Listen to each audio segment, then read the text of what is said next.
جتنے انہوں نے پروگرام لاہور میں کیے ہیں آج تک ماشاءاللہ کوئی مس نہیں کیا. اس کے علاوہ 5 جگہ پہ ماہانہ فری کیمپ بھی لگائے ہیں، اس میں بھی ماشاءاللہ آپ کی کوئی غیر حاضری نہیں.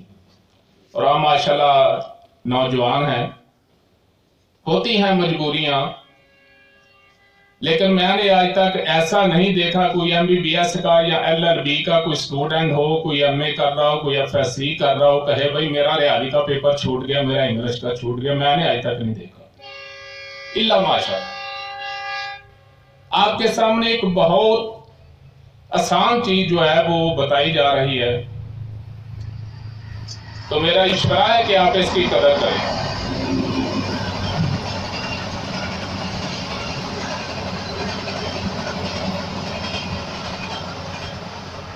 آج ہمارا یہ 5واں لیکچر ہے اور انشاءاللہ 6واں لیکچر جو ہے وہ طبی سیمینار میں ہوگا.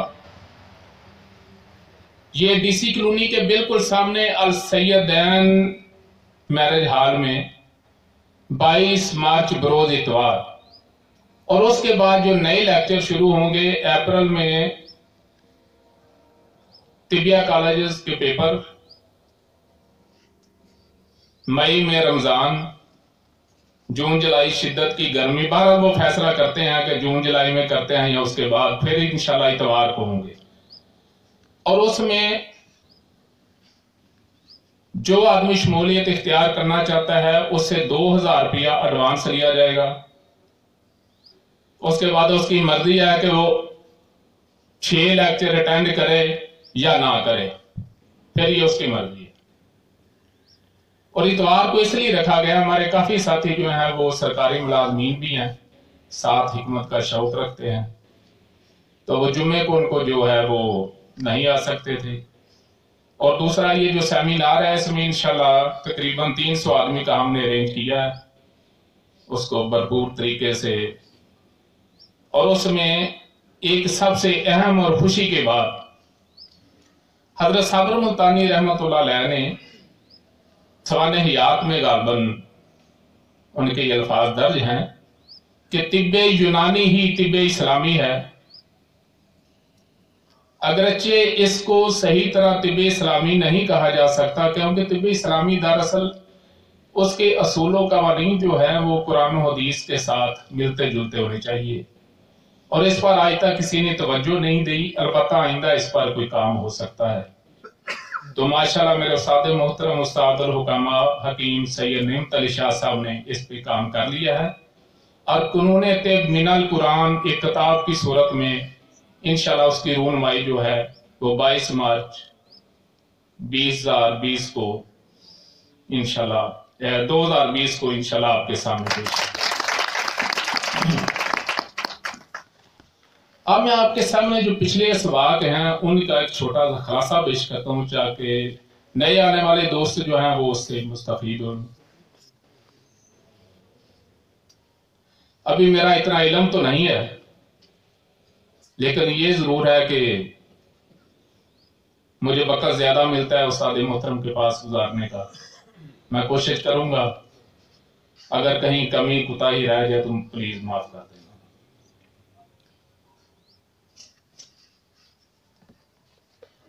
کل نبضیں جو ہیں مفرد 3 نبضیں ہیں اور مرکب 6 ہیں. اس کو آپ اعصابی، عضلاتی اور غدی بھی کہہ سکتے ہیں، تر، خشک اور گرم بھی کہہ سکتے ہیں. یہ لفظوں کی لڑائیاں آپ چھوڑ دیں.